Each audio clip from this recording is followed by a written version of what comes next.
Hi అందరికీ, welcome to my channel Anju vlogs. మేము last time Andhra వెళ్ళాము. అక్కడ కోనసీమలో ఉన్న టెంపుల్స్ అన్నీ వన్ డే తిరిగాము. పచ్చని పంట పొలాల మధ్యలో ఫస్ట్ మామిడాడి టెంపుల్ కవర్ చేసాము. ఇది కోదండరాముల వారి టెంపుల్. 16 acres మధ్యలో ఈ టెంపుల్ కన్స్ట్రక్ట్ చేశారంట 1920లో. చాలా బాగా అనిపించింది టెంపుల్. పైన అద్దాల మండపం కూడా ఉంది, అట్రాక్టివ్గా అనిపించింది. ఈ టెంపుల్ని చిన్న భద్రాద్రి అని కూడా అంటారట. తర్వాత అక్కడ నుంచి స్టార్ట్ అయ్యి దగ్గరలో ఉన్న సూర్యనారాయణ టెంపుల్కి వెళ్ళాము. ఈ టెంపుల్ కోదండరామాలయానికి చాలా దగ్గరలోనే ఉంటుంది, 1 kilometer రేడియస్లో. లోపలికి వెళ్తూనే మాకు ఈ తాబేళ్ళు కనిపించాయి, చాలా బాగా అనిపించాయి వీటిని చూస్తూ. తర్వాత అక్కడి నుంచి మేము దర్శనం చేసుకుని బిక్కవల్ స్టార్ట్ అయిపోయాము. ఈ పచ్చని పంట పొలాల మధ్యలో ట్రావెలింగ్ చాలా బాగా అనిపించింది. కోనసీమ అంటేనే అందం కదా, సో ఆ పచ్చనితనం అంతా చాలా బాగా అనిపించింది ట్రావెలింగ్లో. మనం యూజువలీ ఇలాంటి గ్రీనరీ కోసం వేరే స్టేట్స్ వెళ్తూ ఉంటాము, లైక్ కేరళ. బట్ మన ఆంధ్రప్రదేశ్లో, మన కోనసీమలో ఇలాంటి ప్లేసెస్ చాలా బాగుంటాయి.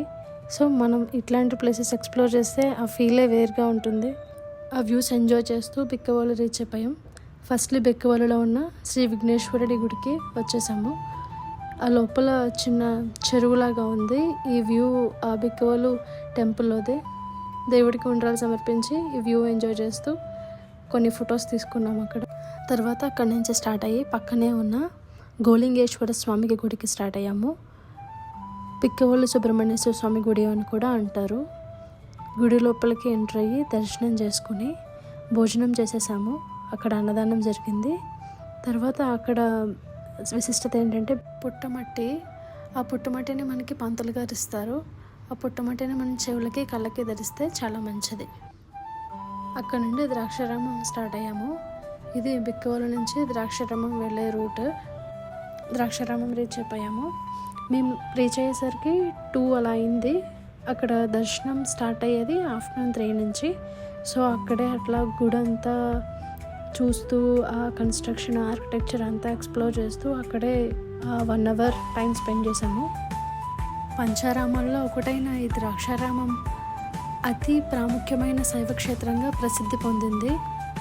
ఇక్కడ శివలింగం కూడా అన్ని పంచారామంలో ఉన్న లింగాల కంటే ఎత్తుగా ఉంటుంది. 9 అడుగుల ఎత్తులో ఉంటుంది.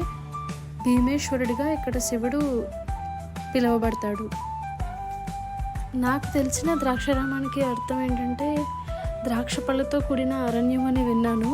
అది ఎంతవరకు కరెక్టో నాకు కూడా తెలియదు. ద్రాక్షారామం అనే పేరు అలా వచ్చింది అని చెప్పారు. ఇక్కడ ఉన్న మాణిక్యాంబ అమ్మవారు శక్తిపీఠాల్లో ఒకరు. అక్కడే కోనేరు కూడా ఉంటుంది. చాలా అందంగా అనిపించింది కోనేరు. చాలా టైం ఇక్కడే అలా కూర్చుని టైం స్పెండ్ చేశాము. పురాణాల ప్రకారం భీమాసురుడిని పరశురాముడు ఈ ప్రదేశంలోనే సంహరించినట్లు చెప్తారు. అందుకే ఇక్కడ శివుడు భీమేశ్వరుడిగా కొలువయ్యారు. ఇది ఆ టెంపుల్ హిస్టరీగా చెప్తారు. ఈలోపు మాకు టైం 3 o'clock కూడా అయిపోయింది. దర్శనం టైం అయిపోయింది. సో టెంపుల్ ఓపెన్ చేశారు.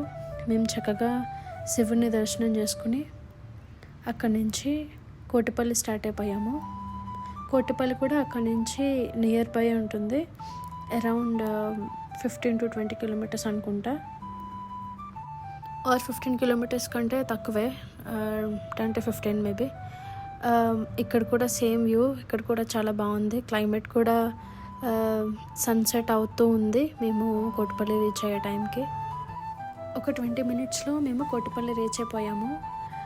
గుడికి ఆపోజిట్లోనే ఇలా కోనేటి మధ్యలో శివుడు చాలా అందంగా నిండుగా అనిపించాడు. అలాగే అక్కడే ఉండి కాసేపు శివుడిని చూసి తర్వాత మేము టెంపుల్ లోపలికి వెళ్ళాము. టెంపుల్ లోపల దర్శనం చేసుకున్నాము. ఇక్కడ ప్రాముఖ్యత ఏంటంటే కోటిలింగాలు ఉంటాయి. కోటిలింగాలు భృగు మహర్షి ఒక యజ్ఞం నిర్వహించి కోటిలింగాలని ప్రతిష్ఠించారట.